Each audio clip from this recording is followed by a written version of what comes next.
300.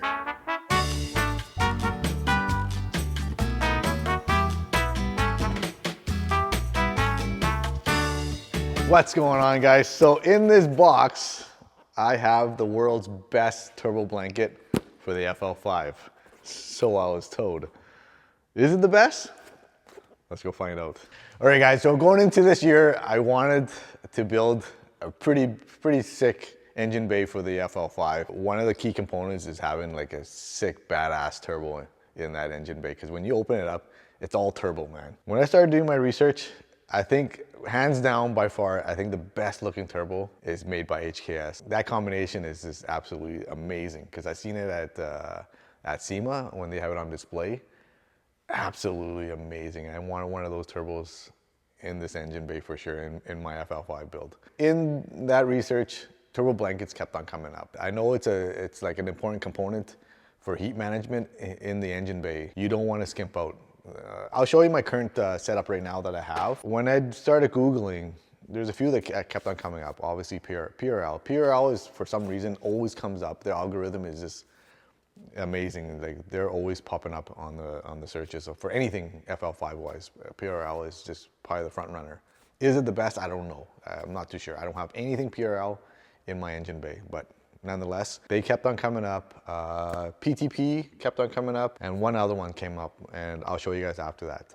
I'll show you what I have right now. All right, so this is what I currently have installed in my FL5 right now, because we installed it at the same time as the RV6 downpipe. It does the job, but I think it's, honestly, it looks good and everything, but when I drove it, and it wasn't even like spirited driving, it wasn't being pushing the FL5 hard. This thing, I think it's just the way it's constructed, and it's so thinly made that you can feel the heat all over here, and that's not a turbo blanket is not supposed to do that. I know some of you guys are saying maybe it's coming from the downpipe here, but we'll address that later. But I know a lot of the heat was coming from here for sure. The first time I ever experienced a turbo blanket was when we worked on a friend of mine's RX-7. He bought it, and he had a massive precision turbo on there. We drove it around for a bit, and I'm like, holy shit, this it is just so hot in that engine bay on the turbo side. So I said, we gotta try a turbo blanket. And we went and bought it was some generic turbo blanket. It didn't even have a name on it. We drove all the way down to Calgary from Edmonton, and it's about 300, roughly about 300 kilometers. So I was like massive firm believer at the time, because we drove all the way down there. You can tell there's significantly, there's a big difference in heat. And when I put my hand on the actual blanket itself after that 3-hour drive, I was sold for sure. I was like, turbo blankets are like for sure a good investment. So I put my hand on that one. You can put your hand on it after that, on the FL5 after I drove. So I was like, you know what, we're gonna give it a shot. Let's try this other blanket that I've been eyeing. It's been advertised as the best. You know, they show holding the turbo blanket with a torch. I was like, you know what, let's give it a shot. So let me go ahead and take the old blanket off, and then let's install this new blanket, and let's go from there. Okay, so here's the turbo blanket that I currently have right now. And it's pretty thin. It's pretty thin, you guys. The construction, like, I looked at it's just, I think it's very similar to the PRL or the PTP. This is the carbon one, held on by springs through the inside. And it's not even, you can already see the burn marks, but it gets pretty hot under there. So, and after that drive, I couldn't even put my hand on it, so I don't know if this is probably not very good, you guys. This is like 100 and some bucks retail or something like that. So let me just show you the other one that I'm gonna try out. Okay, so the turbo blanket I've always wanted to try was the Funk Motorsports. This thing is, compared to this one, is like, it's super thick, you guys. And that's probably why it's so much thicker. There's so much more material. They look very similar, but this, by far, this one feels it's just constructed so much thicker. They give you your springs, and information about the blanket itself, what to do, what not to do, or for maintenance wise. And this is advertised to be probably the best on the market. It's nice, you guys. We're gonna go ahead and throw this one on. Let's see how it fits.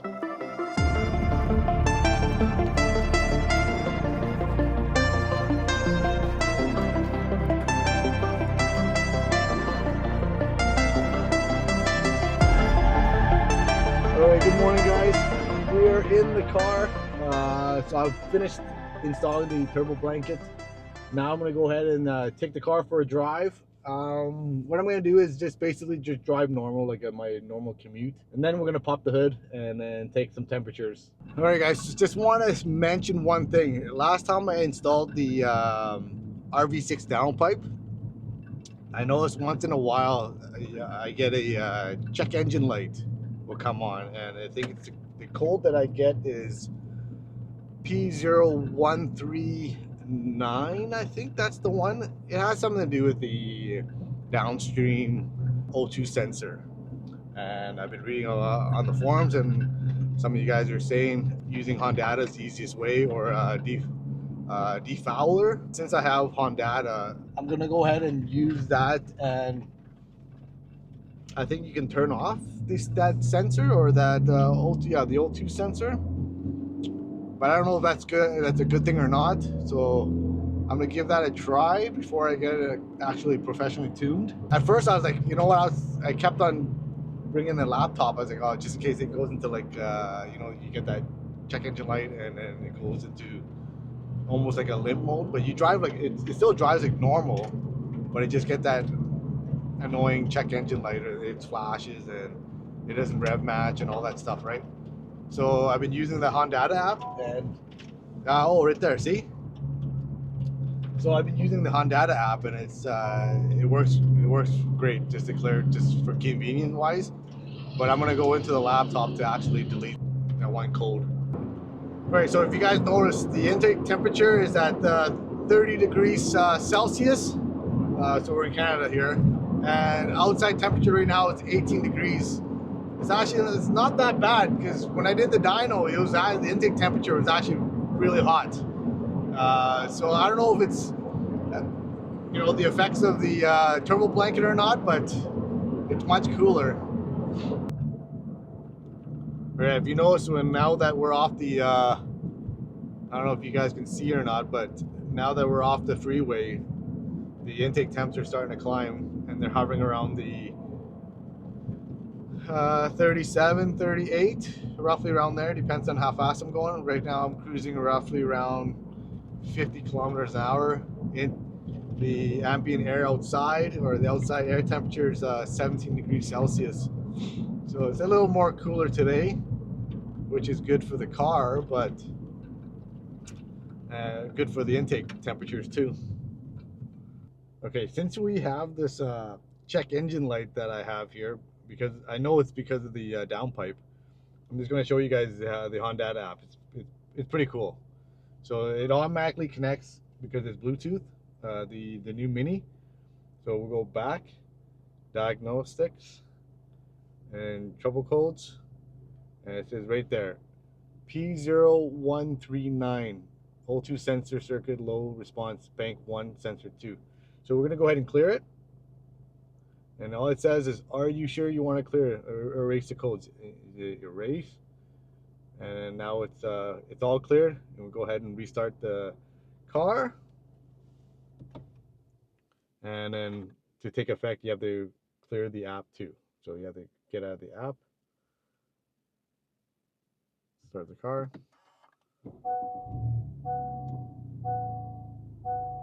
There you go. It's all cleared now. So it is convenient, so you don't have to carry your laptop around everywhere, just in case you know, if you go on a road trip or something like that. It's convenient. So get the app, you guys. Like, it's $10 or $12 or something like that, but it works. Just convenient.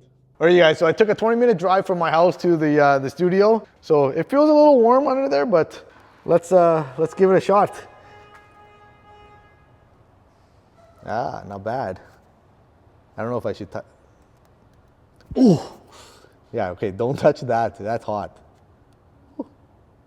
See, not bad. It's actually pretty warm up there, you guys. So let me go get all fancy here. Fancy pantsy here. Hopefully you guys can see this. Okay. It is 88, I would say 90 degrees. It's really hot, boy, where the engine size is. And then you go down here, it's much cooler, 74. And you can actually touch it. So you can touch it. Okay?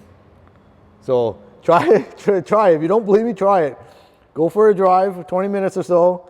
It doesn't have to be spirited or anything. And go ahead and touch your turbo blanket and let me know if it's, I want to try this one here too. 70. So this is not too bad. Okay.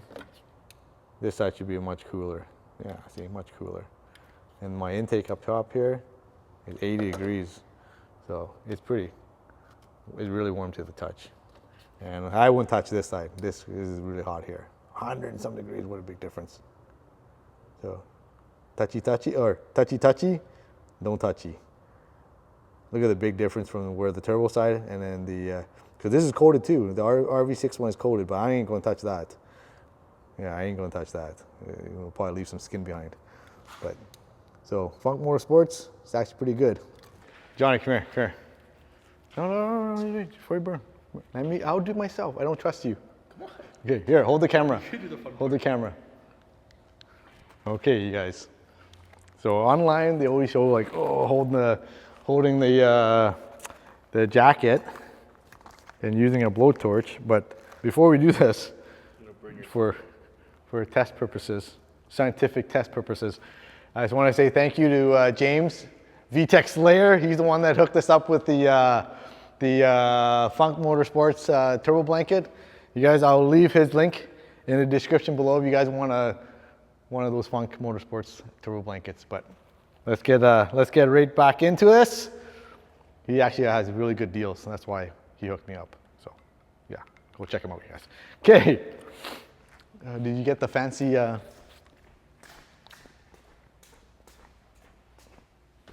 We gotta get our fancy. How are we gonna do this, Johnny? Okay, let's try this out. So the temperature is, look at how hot it is already, you guys. Well, this is from the actual turbo itself. 27, 28 degrees Celsius. Okay, they hold it like this, and they're like, unburnable. Don't hold it like that. You can trust.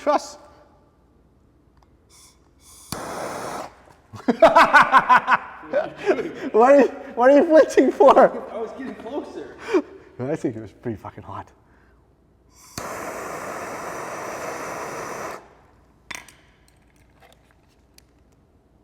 Oh, it was at 300. Cool down quick, but actually my that's a lot of trust. I'm not gonna put touch there. Holy shit. Touch it. No. It actually works.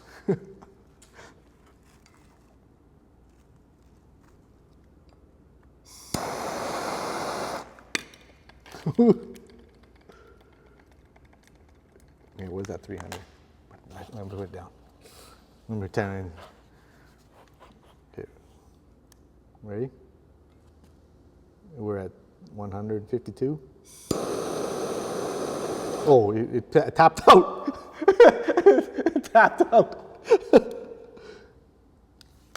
it's actually not bad. Are you using that again? No.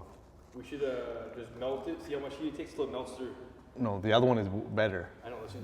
Just put a hole through it. Yeah, well, we can give it away to somebody. Huh? Nobody's gonna want that. It tapped out now. Did we pay for this one? Gerald gave it to us. Man, it tapped out. Woo! It's good, bro. Good shit. Ooh. It didn't go through. And cool. You can touch. So the turbo gets really hot. Yeah, it's actually pretty warm here. You can feel it. It's actually pretty warm. There you go, guys. But the other one better, Funk will be better. This is so thin too. But there you go. If you made it this far, like and subscribe. All right, guys, so that's it for this week. Hope you guys enjoyed it. So I'm gonna leave off the vlog with these beauties. Look at these, man. Woo! Look at that, stock, semi-stock, work in progress, but oh, look at the curves. And my garage queen, woo! Sitting pretty. All right, guys, don't forget to subscribe. We'll see you guys in next week's vlog. See ya.